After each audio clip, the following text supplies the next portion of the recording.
주시면 좋겠습니다. 하나님의 말씀 함께 보겠습니다.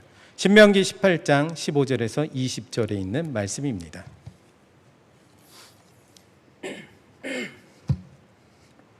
신명기 18장 15절에서 20절에 있는 말씀입니다.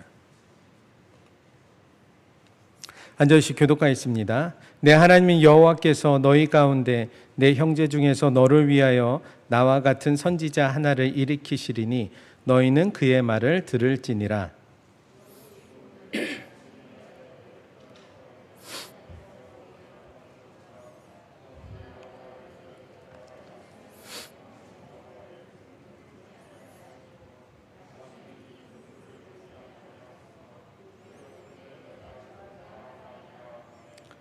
여호와께서 내게 이르시되 그들의 말이 옳도다.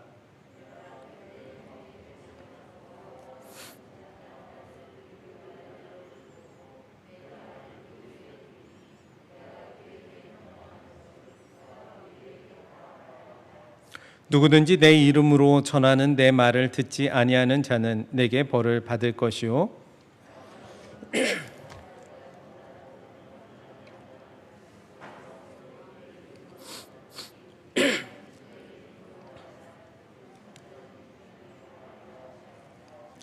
아멘. 예. 밖에 나가보면 또 사람들이 모이게 되면 어딜 가든지 똑같이 하는 말이 있습니다. 오늘은 확진자가 몇 명 나왔대? 라고 물어보더라고요. 오늘이 몇 명인지 아십니까? 다시 39일 만에 600명대로 올라갔습니다. 전국 곳곳에서 코로나 바이러스가 집단 감염의 꼬리를 물고 이어지면서 지속적으로 확산되고 있죠.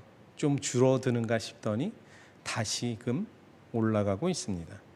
그런데 그 기사들의 내용에 보면 댓글에 꼭 그거와는 상관없이 달려있는 글이 몇 가지 패턴이 있는데 그 중에 하나가 교회는 왜 관리를 안 하나요? 라는 내용의 글들입니다. 그만큼 교회가 중심적이고 또한 그들의 눈에는 교회와 관련된 선교원과 또 비인가로 운영하는 그런 것들이 일반 여론에서 많이 언급이 됐기 때문이지 않을까요? 그래서 그들이 말하는 거 한마디로 정리하면 이렇습니다. 이젠 교회라는 말만 들어도 지긋지긋하다. 여러분도 그러십니까? 올 1월에 목회 데이터 연구소라는 기관에서 조사한 걸 보니까 한국교회에 대한 신뢰도를 조사하니까요.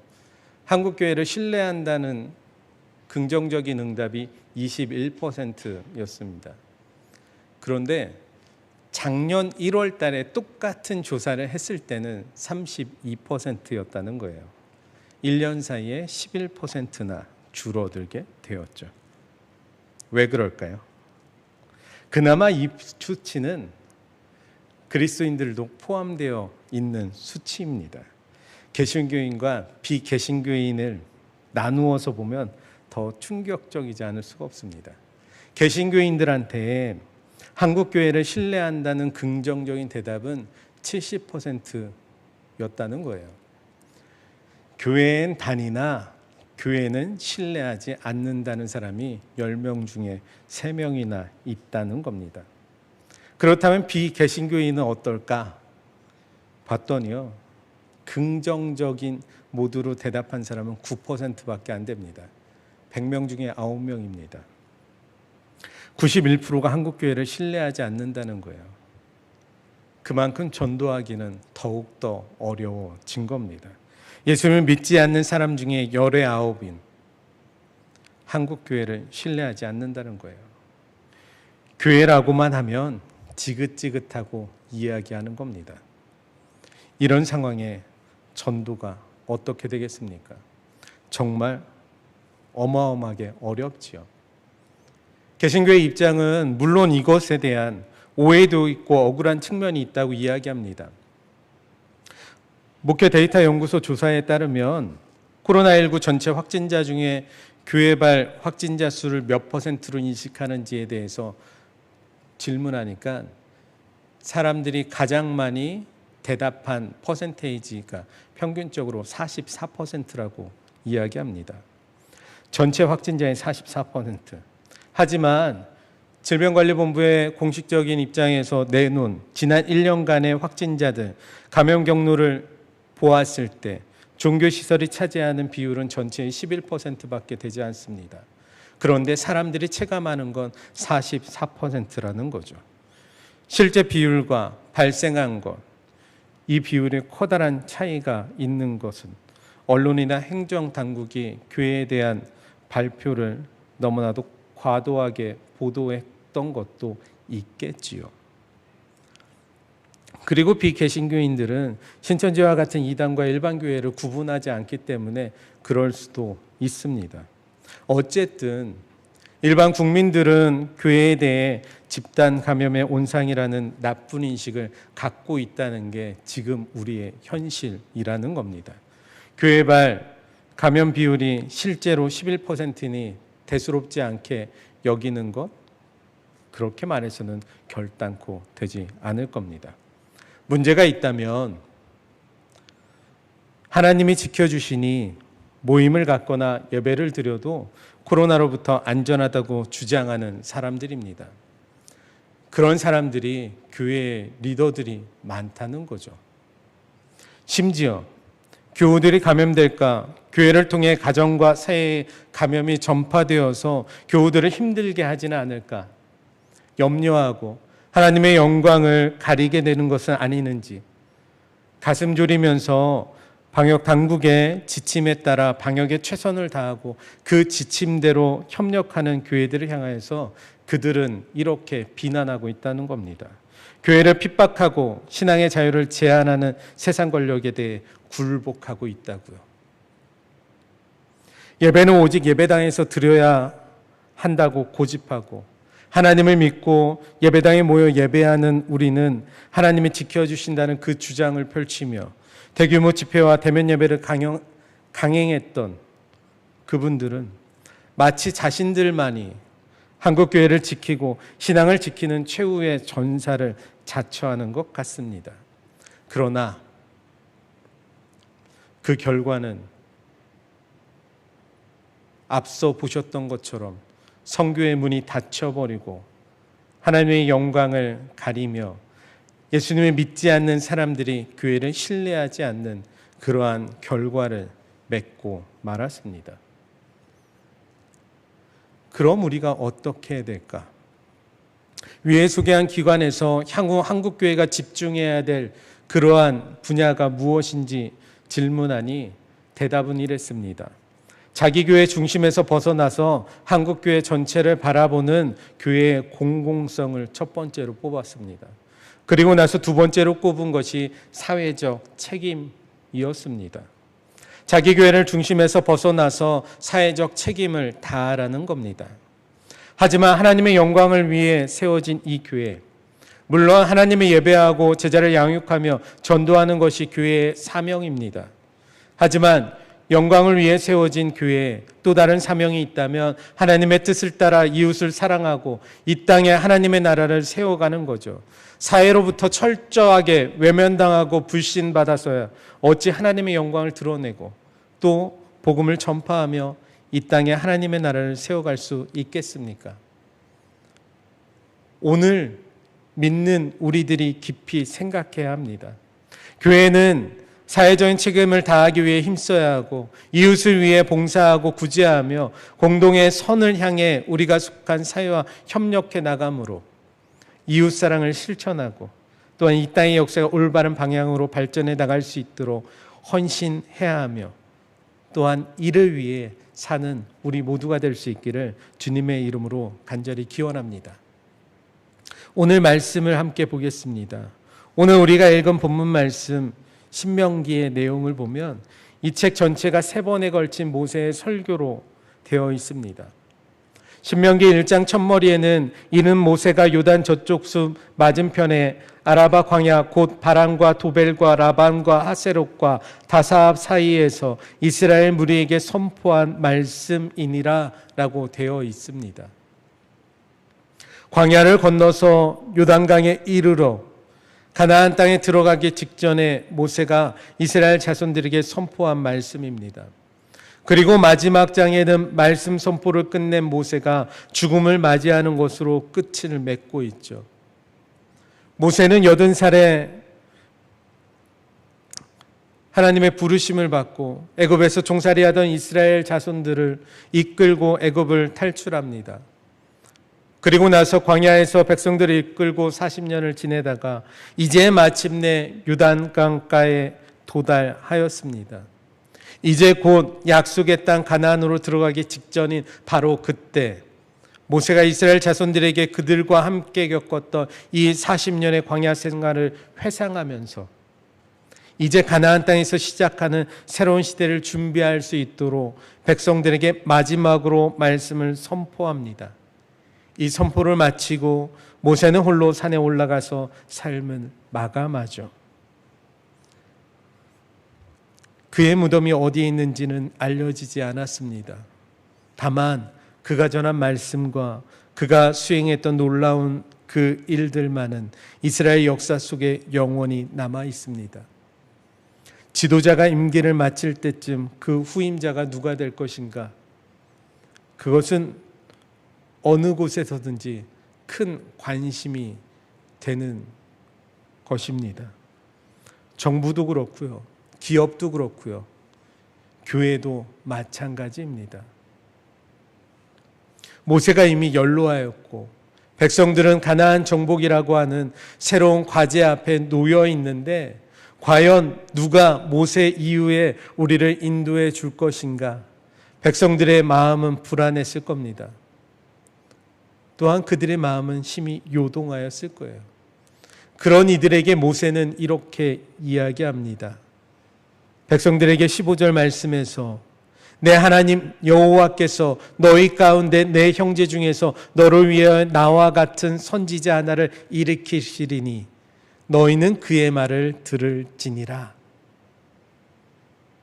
그리고 그는 하나님의 말씀을 전합니다. 내 말을 그 입에 두리니 내가 그에게 명령하는 것을 그가 우리에게 다 말하리라. 이 말씀은요, 하나님이 지난날 모세의 시대에 그러하셨듯이 앞으로도 친히 예언자를 통해 백성들에게 말씀하시고 가르치시고 인도해 주시겠다는 약속입니다. 출애굽 해방을 가능케 하신 그 하나님이 광야 40년 동안 그들을 먹이시고 만나와 메추라기로 먹이시고 그리고 생수를 먹이시면서 인도하신 그 하나님이 이제 시작되는 새로운 그 시대에 가나안을 정복하고 정착하여서 살아갈 그 앞날에도 백성들과 함께 하시고 인도하신다는 약속입니다. 그 일을 위해 하나님은 예언자를 세우신다는 거죠. 그리고 백성은 그를 통해 주시는 하나님의 말씀을 들어야 한다는 겁니다. 예언자라는 것, 그 말은 다른 말로 하면 대언자라고 기록할 수 있습니다. 대신 말하는 사람입니다. 그의 입술에 하나님이 담아주신 그 말씀을 이야기하는 겁니다. 하나님의 음성을 대신 들려주는 겁니다. 어떤 사람들은 예언이라고 하는 것, 미래에 될 일을 미리 말해주는 것으로 오해합니다. 하지만 성경에서의 말하는 예언, 하나님이 담아주신 그 말씀을 하나님을 대신해 전달하는 겁니다. 물론 담아주신 그 말씀 중에 미래에 관한 말씀도 있습니다. 앞으로 일어날 하나님의 심판이나 구원에 관한 말씀들이 있죠. 하지만 중요한 것은 오늘을 살아가는 백성에게 하나님의 뜻이 무엇인지 깨우쳐 주는 겁니다.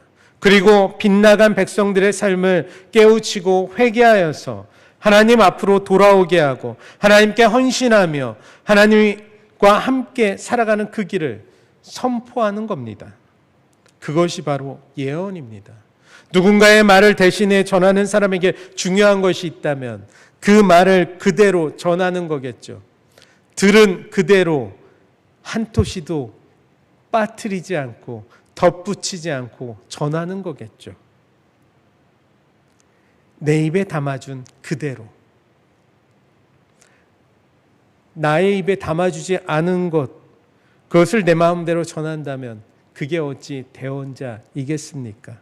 그것은 거짓 대언자요, 거짓 예언자가 되겠죠. 그럼 어떤 예언을 우리는 듣기 원할까요? 사람들은 저마다 삶의 기대와 신념 그리고 가치관을 가지고 살아갑니다. 그리고 그러한 자기 입장을 좀처럼 바꾸려 하지 않죠. 아모스 7장 말씀에 보면 아모스가 베델에 와서 이스라엘 백성들의 우상 숭배와 하나님의 계명에 불순종하는 삶을 고발합니다. 그러면서 하나님이 이스라엘을 심판하신다는 무서운 메시지를 전하게 됩니다. 그러자 아마샤라고 하는 사람이 여로보암 왕에게 사람을 보내어 이렇게 보고합니다. 아모스가 하나님의 말씀을 빙자하며 이스라엘은 반드시 이방의 포로가 되고 이 땅에서 떠나게 될 것이라고 전하여 이스라엘 백성들을 불안에 떨게 하고 왕으로부터 민심을 떨어뜨리려 한다고 왕에게 전합니다. 그리고 나서 아모스를 협박하죠. 선견자야, 너는 유다 땅으로 도망하여 가서 거기에서나 떡을 먹으며 거기에서나 예언하고 다시는 베델에서 예언하지 말라. 세번역 성경에 보면 이렇게 기록되어 있더라고요. 선견자는 여기를 떠나시오. 유다 땅으로 피하여 거기에서나 예언을 하면서 밥벌이를 하시오.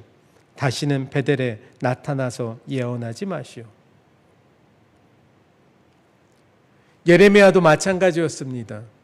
예레미야가 예루살렘과 유다에 대한 하나님의 무서운 심판의 말씀을 전하자 그의 고향 아나도 사람들까지 나서서 이렇게 말합니다. 너는 여호와의 이름으로 예언을 하지 말라. 두렵건대 우리 손에 죽을까 하노라.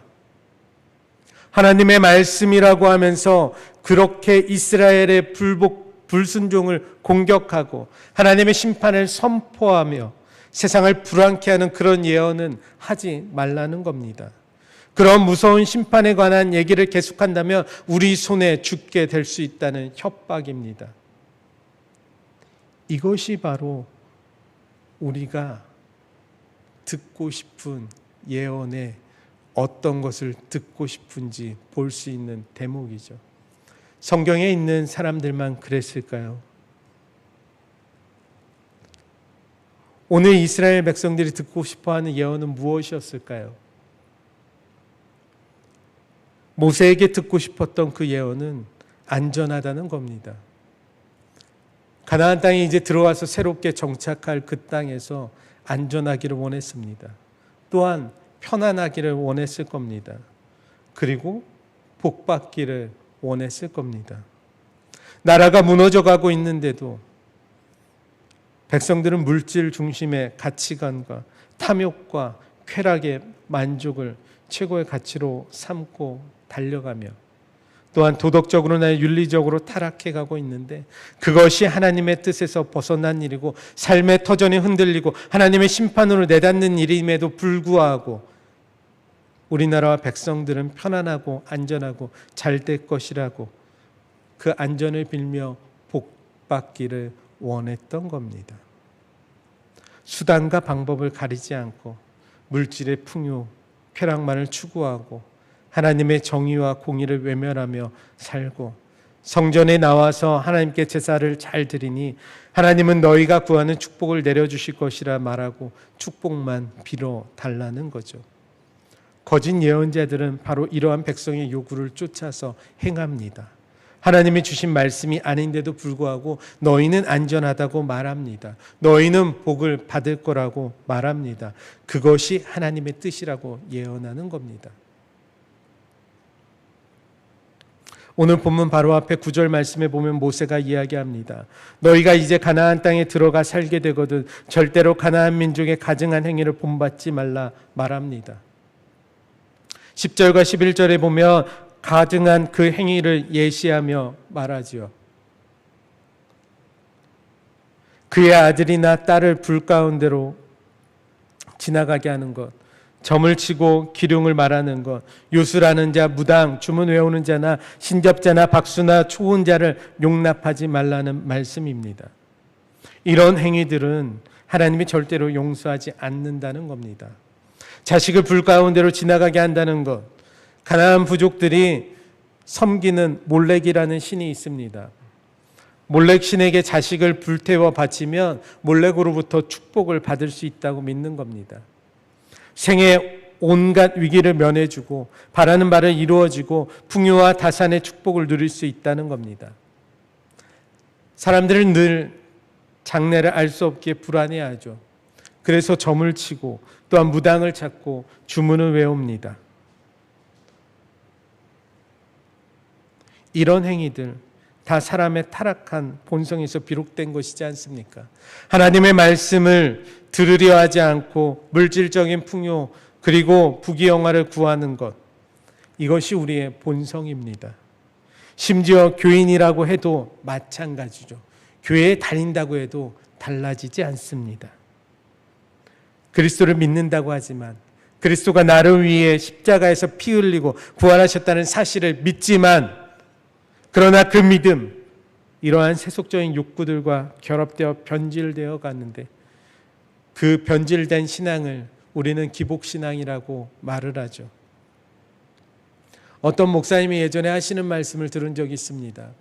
목회하는데 교인 중에 어느 분이 찾아와 묻더랍니다. 목사님, 지금 내가 집을 팔아도 되겠습니까? 그냥 가지고 있어야 할지 모르겠어요. 기도 좀 해주세요. 우리 목사님께 물어보면 목사님은 뭐라고 대답하실까요? 지금 집을 팔아야 유리할지, 언제 팔아야 손해를 안 보고 돈을 남길 수 있을지 하나님의 응답을 바라며 기도해달라고 요청하는 겁니다. 고민스럽죠. 저에게 그런 요청이 오면 저는 뭐라고 대답할까? 난감할 뿐입니다. 어떤 목사님은 또 그분이 안수하고 축복 기도하면 신기하게도 그 기도가 다 이루어진다고 해서 기도를 받으려는 성도들이 줄을 선다고 합니다. 하나님 앞에서 우리가 구하는 것, 세상 사람들이 말하는 그러한 복이 아님에도 불구하고 우리는 그 복을 찾아서 줄 서고 있는 거죠. 하나님이 아브라함을 부르시며 내 본토와 친척 아비의 집을 떠나라고 말씀하실 때 하나님이 너에게 복을 주겠다 하지 않았습니다. 너는 복이 될 것이라고 말씀하셨습니다. 하나님은 하나님을 믿고 말씀을 쫓아서 나아가는 그 아브라함과 함께 하셨습니다. 인간적으로 믿을 수 없는 그 상황에서도 그는 하나님을 믿고 하나님의 말씀을 믿고 따랐습니다. 이르는 곳곳에 단을 쌓았고 또한 하나님을 예배했습니다. 우리는 믿음의 주상 아브라함의 후예들이지 않습니까? 우리는 하나님을 믿는 주님의 자녀이지 않습니까? 우리는 인간적인 복이 아니라 하나님의 뜻을 구해야 하는 겁니다. 하나님의 말씀에 순종하고 진정한 삶의 구원이 무엇인지 그것을 구하며 살아가야 하는 것이 우리의 삶입니다. 우리는 물질이나 쾌락이나 권력이라고 하는 우상이 아니라 하나님을 예배하는 거죠. 그러기 위해선 우리가 뭘 원하는가가 아니라 결국 무엇을 듣는가가 중요하죠. 그것이 바로 문제입니다. 14절 말씀에 이렇게 말합니다. 내가 쫓아낼 이 민족 가나안 족속들은 기륭을 말하는 자나 점쟁이의 말을 듣거니와 내 하나님 여호와께서는 이런 일을 용납하지 아니하시느니라. 물론 미래가 불안합니다. 그 앞에 어떤 것이 있을지 그들은 알지 못합니다. 그 전개를 다 알고 있다면 어떻게 사람이겠습니까? 그리고 그들은 복을 얻기 원했습니다. 더 많이 소유하기 원했습니다. 더 많이 즐기고 싶었겠죠. 그래서 미래를 알려준다는 점쟁이를 찾고 부귀영화에 복을 준다는 유혹 속에 빠져 우상을 숭배하겠죠. 그런 이들에게 오늘 모세는 말하는 겁니다. 내 형제 중에서 너를 위하여 나와 같은 선지자 하나를 일으키리니 너희는 그의 말을 들으라. 내가 형제 중에서 너와 같은 선지자 하나를 일으키고 내 말을 그 입에 두리니 내가 그에게 명령하는 것을 그가 무리에게 다 말하리라. 누구든지 내 이름으로 전하는 내 말을 듣지 않는 자는 내게 벌을 받을 것이라. 그의 말을 들어야 한다 말씀하고 있는 것을 우리는 볼 수 있습니다. 예언의 말씀을 귀담아 듣고 순종해야 한다는 거죠. 하나님은 모세와 같은 선지자를 보내신다 말씀하셨습니다. 도대체 장차 보내주실 모세와 같은 이 선지자가 누구겠습니까? 교회는 전통적으로 이 예언자를 장차 오실 메시아 예수 그리스도와 연결지어 해석해 왔습니다.